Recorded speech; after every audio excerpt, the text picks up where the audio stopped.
Rubikon me adriatik il-Mendin përkrahet nga Bira Peja, Interex, Mobile Karagaç dhe Shpar.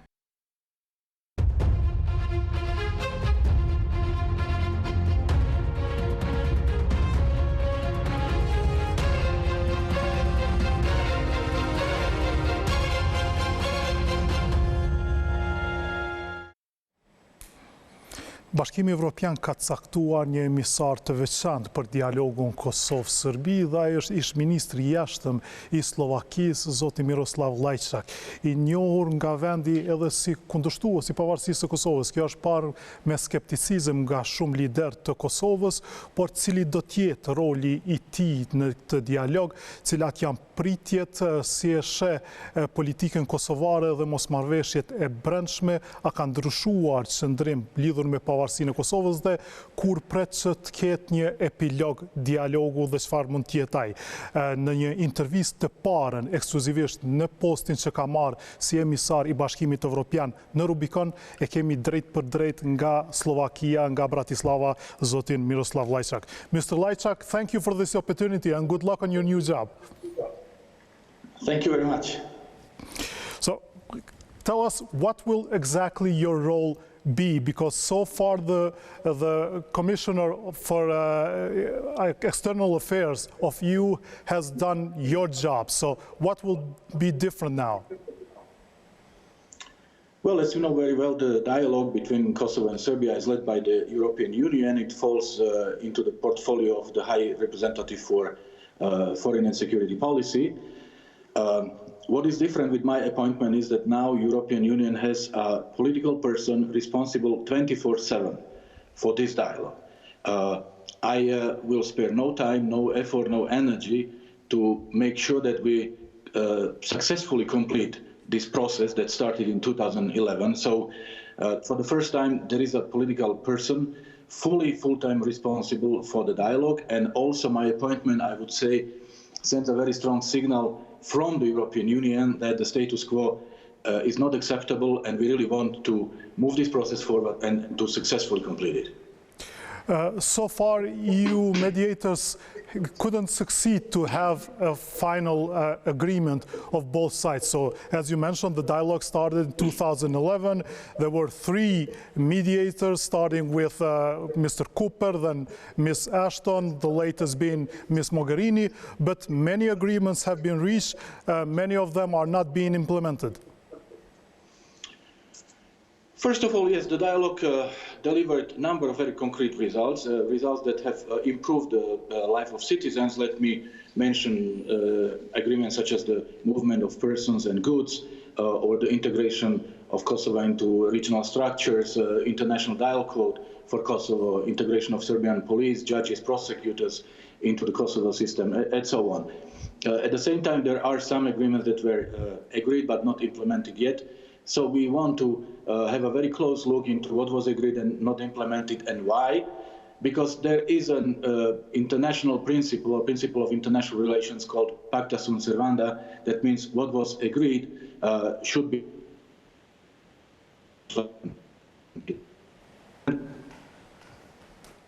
each other. You've done everything, you have done nothing. On the contrary, you know, the failure is the failure of both, and the success is the success of both, and I want this process to be a success. So I am bringing into this process my personal experience as someone who worked hard to bring my own country into the European Union. I'm bringing the knowledge of the European Union. I'm bringing the knowledge and understanding of the region.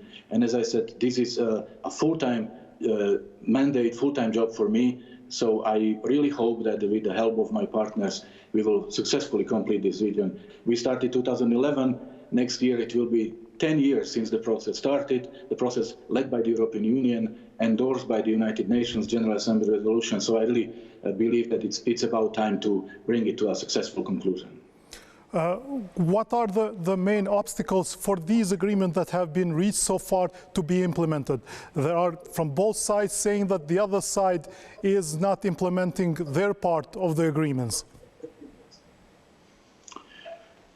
Well, as I said, I'm using these times when we are all confined to our homes, studying in detail the previous agreements and discussing with my team what was done and what was not and why. And when we will have the opportunity to meet with the representatives of Kosovo and Serbia, we will go through these agreements and we will analyze why those that are still yet to be fulfilled, what needs to be done. So I am not going to send any message like this, but definitely, as I said, what was agreed should be implemented. And let us not forget that the agreements are not discussed or signed for themselves, but they have to improve the relations between Kosovo and Serbia. They have to help Kosovo and Serbia on their European path, and they have to improve lives of people. This is the most important. And those agreements that are working are clearly showing that they are improving lives of people. And one example is the good flow of goods now since 1st of April, and good cooperation also in fighting COVID-19. But Mr. Lajçak, also the goal of your predecessors was to make both sides to implement their agreements. So how will you do it differently? Only because you will be spending 24/7 of your time on this issue, and they didn't have much time. They had different tasks to do, different jobs to do. Look, I am absolutely certain that everyone who is part of this dialogue is very committed to this dialogue, and we will analyze. As I said, I don't believe in blame game. We will analyze why some of the agreements are not working and what needs to be done for them to start working, and I'm optimistic. And how do you compare your job with that of Ambassador Grenell? So this year you are the mediator from the EU, and we have what it's called Special US President's Envoy for Kosovo and Serbia peace talks. So how will you two work together, or do you have an agenda? Did you talk to Ambassador Grenell? Look, there is only one dialogue which is led by the European Union, endorsed by the United Nations General Assembly, the dialogue that has a very specific objectives, namely to promote cooperation, to improve lives of people, and to achieve progress on the European path. And the conclusion that should be the comprehensive and legally binding agreement solving all outstanding issues. And we have always been successful when the European Union and the United States have worked very closely together, hand in hand. European Union should be in the driver's seat because we speak about European perspective. And yes, we are establishing contact with Ambassador Grenell. We are in touch with his team. We are in touch with the people from the State Department. My personal experience shows that we EU and US have to work very closely together, and I'm absolutely committed to working very closely with the United States.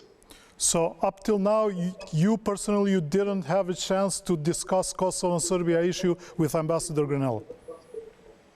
Well, it did not happen yet, but it is happening as I'm establishing myself in my new position, and I'm reaching out to my partners. So we are working on it. It will happen. What if your job collides with that of Ambassador Grenell's? Well, I don't think so. I don't think it should collide, because everybody agrees that what we are talking about here is promoting a European perspective, European path. So no one has ever questioned that, and that's why the role of the European Union is clearly defined here, and our American partners have always understood and supported that. So I just cannot think of any problems here, understanding each other and understanding each other's role. And also, President Trump asked both sides to reach an agreement as soon as they can. You read the letters that he wrote like a year and a half ago, and he said that both leaders are welcome to go to White House to sign the agreement. This is not a competition. This is a very serious and very complex problem and process, and we need to restart it. Of course, right now the priority is to fight against COVID-19. This is an unprecedented situation, and no one is immune, and every country, every government is fully busy protecting lives and health of their citizens. So therefore, we cannot speak about resuming the dialogue tomorrow or the next week. But at the same time, we are working hard to be ready as soon as the situation allows. And we are not starting from zero. We have the history. We already have the agreement that are being implemented. So we will continue this process. And we don't want to, fight for time. We are obviously we don't want to delay the process, but we want to conclude the process successfully. And this is the most important thing for me. Can you say that you already started working on the dialogue? Did you have contacts with leaders of Kosovo and with leaders of Serbia so far?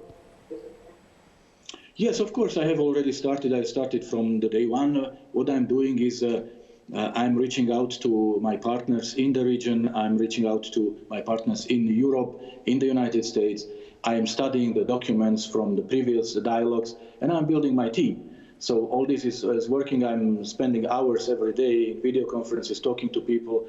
I send letters to the president of Kosovo, Mr. Thaci, the caretaking Prime Minister Kurti, Speaker Osmani, and to the leaders of political parties present in Kosovo Assembly. And we are also establishing our phone conversation with them. I want to hear from them how they see the situation. And I have done the same with Serbia. I've reached out to President Vučić. And I'm in touch with the European capitals, and every day I'm having several contacts with the people who are somehow related to this process.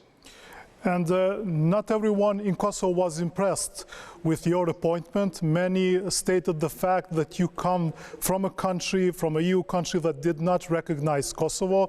President Thaci was very skeptical. Also, Lajçak Konjuca, foreign minister of Kosovo, had his reservations towards your appointment. What do you reply to them? What's your answer to them? Well, I noticed that, but I would like to say that this is not really relevant where I come from, because I'm representing the European Union, and that means I represent the views of 27 members of the European Union. I do know that I cannot represent one particular country, so instead of really looking at the country where I come from, I would rather suggest that you look at my work. You know me. I have a long history with the region. With Kosovo. I first visited Kosovo in 1999, and I've been coming to Kosovo all this time, and I've been meeting with Kosovo partners on the margins of international events. So what I strongly believe in is the European future, European perspective.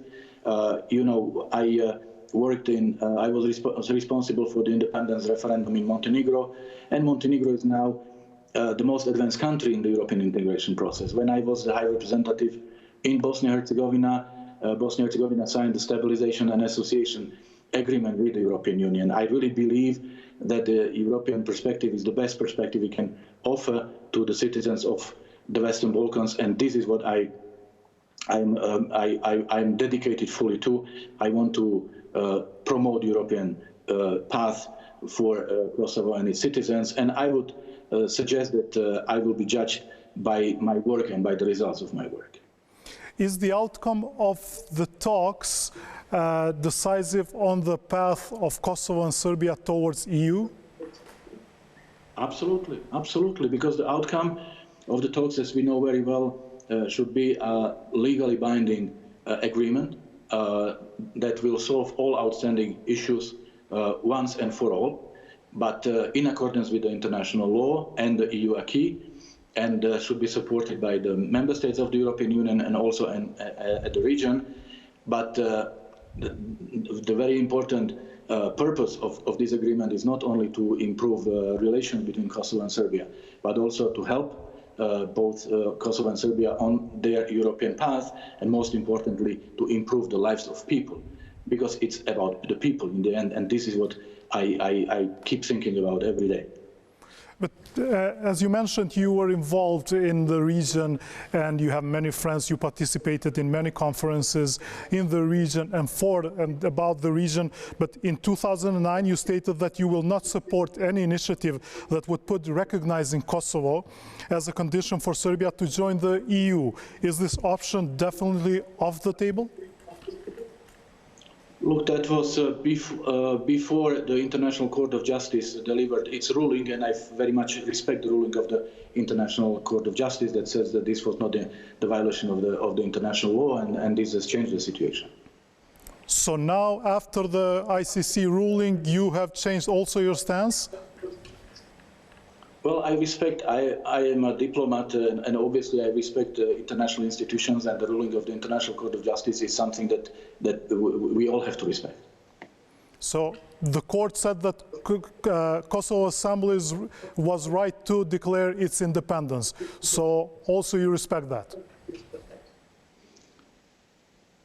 I think I already responded to this question. And what is the most important here is that I'm coming with open mind.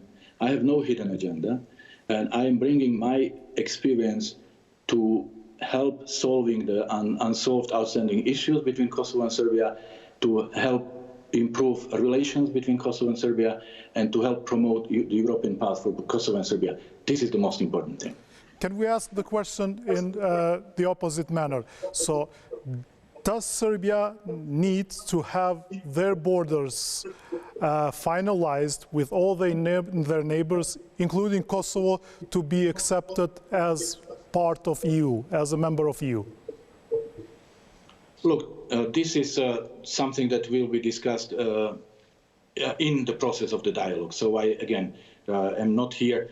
My role is to facilitate this dialogue, and obviously the European Union expects, as I said, all outstanding issues to be solved. So we don't want to have any unsolved issues, unsolved problems.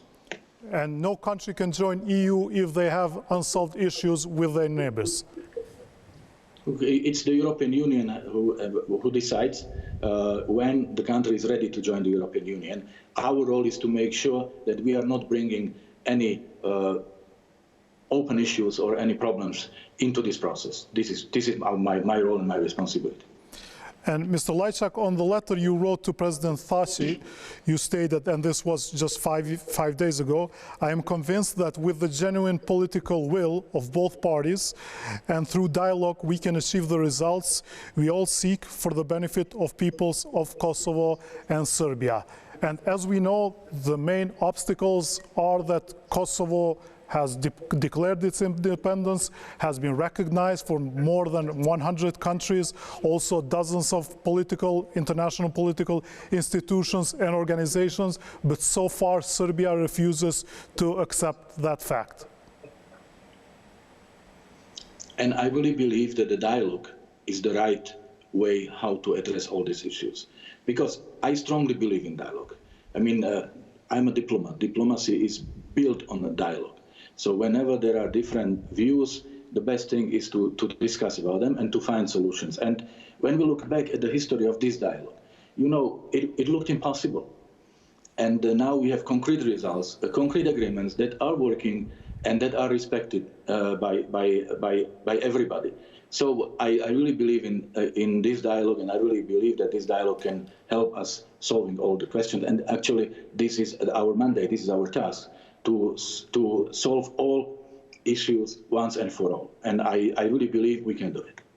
And Mr. Lajçak, how will your job be on daily basis? So will you have certain topics that you will invite parties to participate in meetings somewhere, or you will do some kind of shuttle diplomacy, or do you have a plan for that?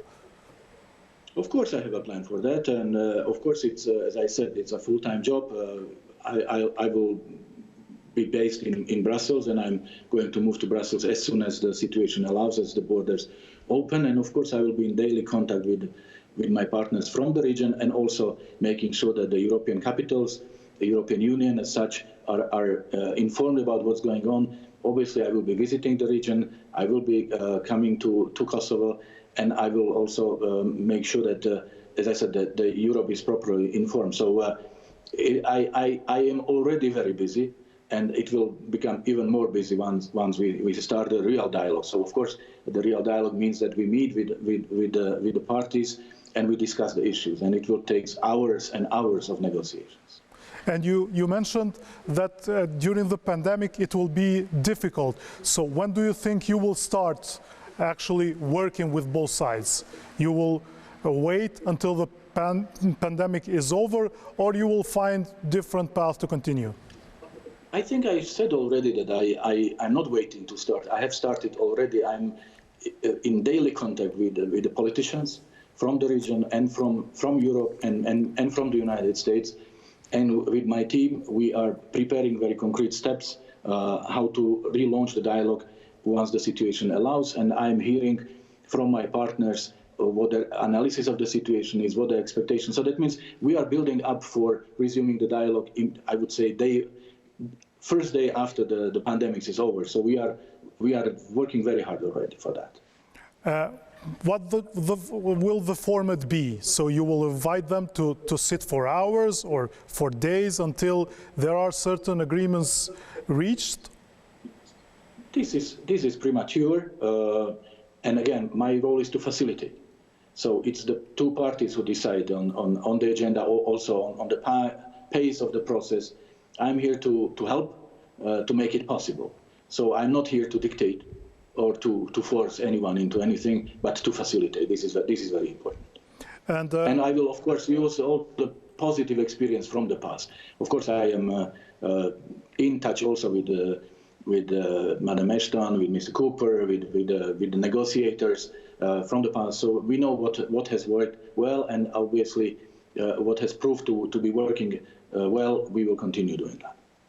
And Prime Minister Kurti wrote a letter to you. He represented a team who will participate in the dialogue. He also was leading in that letter the dialogue, and the second in charge was President Thaçi, but immediately President Thaçi replied that he has no competence to write to you because he is just serving as a prime minister because the assembly voted his government out. So we have a problematic political situation internally in Kosovo. Will you wait for these issues to be solved and continue, or will this harm your duties? As I said, I am in a daily contact with my partners, so and we are still under the pandemic's restrictions. So I don't think this is slowing down the situation. But let me be very clear, it is not for me to choose who will represent Kosovo. I am ready to work with all the Kosovo representatives. So whoever will be appointed into the negotiating team will be my partner. So this is very clear here. And we will start working with my partners. And do you have a timetable? When do you expect the dialogue to have a conclusion? Look, I am experienced enough not to set any deadlines because I see no merit. As I said, the most important thing is that we waste no time, that we start working as soon as, directly negotiating as soon as the situation permits and without delay. So I said I don't want to drag this on, but it would not help us if we now set any artificial date. It never helped. And Kosovo fulfilled all the EU's criteria for visa-free movement, but we are still not allowed to move without visa. Do you expect that this decision will be taken by EU sooner than later? Yes, let me again be very honest with you. I share your frustration. I'm with you on this, and I'm also telling my partners in European capitals that if we demand from our partners to fulfill their obligations, we must also fulfill our obligations. And I can understand that, yes, the European Commission stated very clearly that Kosovo has fulfilled all the criteria, and yet the decision was not granted yet. At the same time, the question is not if, but when. So I would suggest that you be patient, you don't be frustrated. Look at North Macedonia. They had to wait for... There's a lot of room for frustration. We are the only one left living in a ghetto, if we can call it like that. I understand, and I said I share your frustration. I'm with you on this. And also for the citizens of my country, the freedom of travel is one of the biggest achievements of the European integration. But what I want to say is that, look, North Macedonia, Albania, they also had to wait, but now they got the invitation. So it will come. I have no doubts. And also I see as part of my mandate, my job, my responsibility to talk to European capitals, and I'm doing that. and pushing for the green light for the visa liberalization. And my personal friendly advice here would be, let's complain less about the European Union, and let's work more with those countries who have expressed certain concerns. The most important thing is to assure these countries that there is no reason for concerns. I think this is the right approach. And as I said, it will come. And Mr. Lajçak, as we know, still 5 EU countries do not recognize Kosovo as an independent state. Also, Slovakia, your home country, did not recognize Kosovo. Do you see this changing? Look, I should not be speaking for individual countries of the European Union.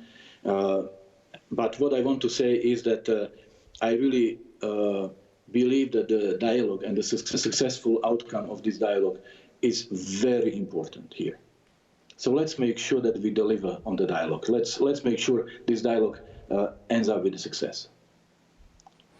Also on the table on Brussels, Ms. Mogherini was accused from leaders from both sides that she supported a plan for land swap between Kosovo and Serbia. Do you have a comment on that? Yes, I have been following this discussion very closely. What I want to say is that the outcome of this dialogue should be an agreement that not only solves all outstanding issues, but it also in accordance with the EU acquis, and it's accepted by the European Union member states and also by the region.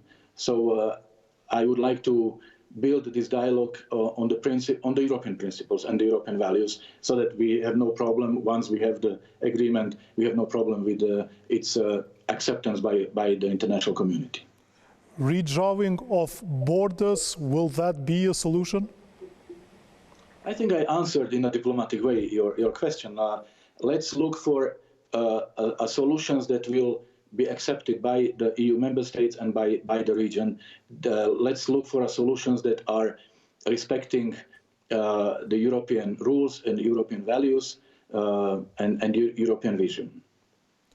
And also your boss, if I can call it like that, Mr. Borrell, is coming from a country, Spain, that also does not recognize Kosovo. So now EU is being looked upon from Kosovo, having 2 people that will deal directly with Kosovo and Serbia issues, both coming from countries that do not recognize Kosovo as an independent state. And as you mentioned, like there are 27 member states, the minority of them do not recognize Kosovo as independent.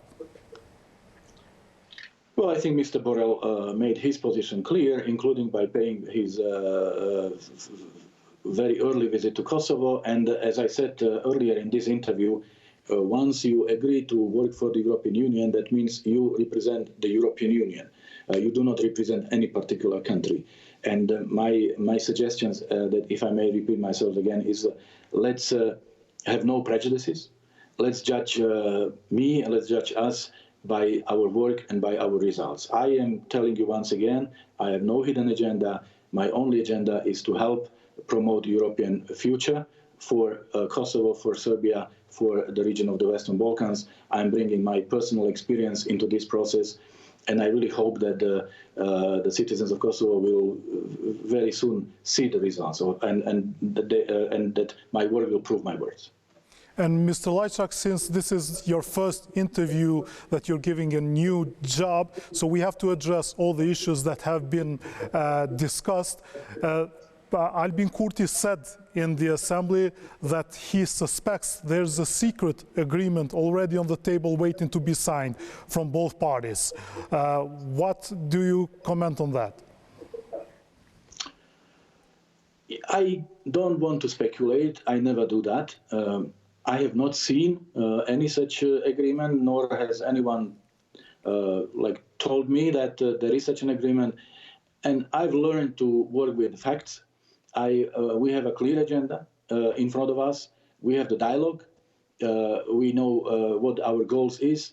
So I will leave the speculations to others, and I'm rather focused fully on what's in front of me, which is the dialogue, which is my mandate.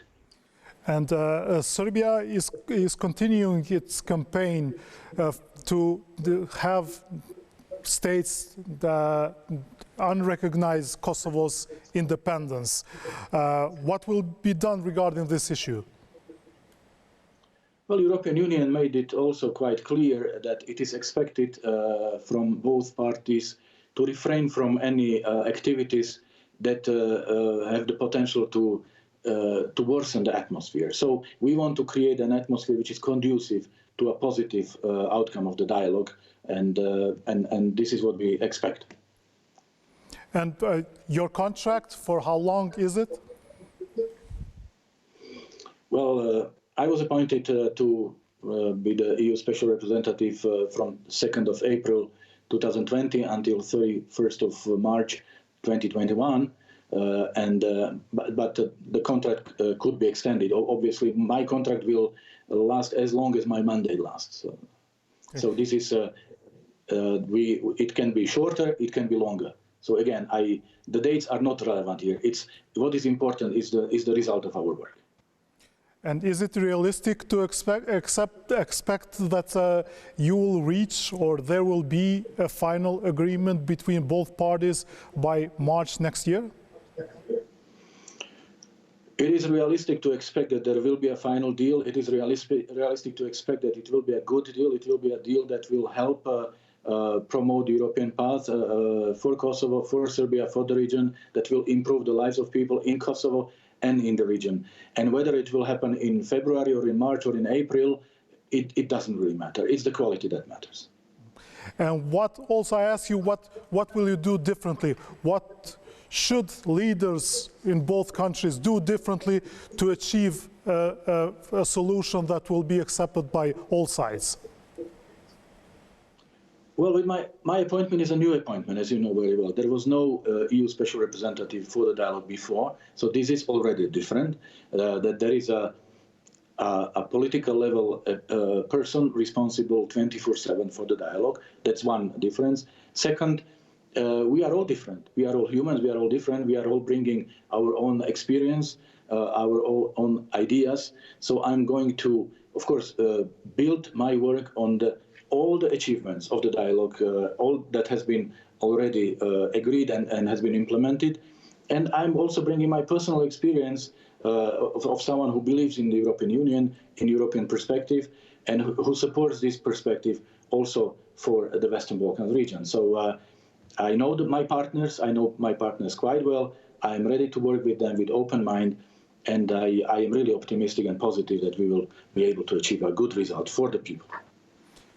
Mr. Lajçak, thank you for this interview, and good luck. You will need it. Thank you very much. Thank you. I count on your support. Thank you.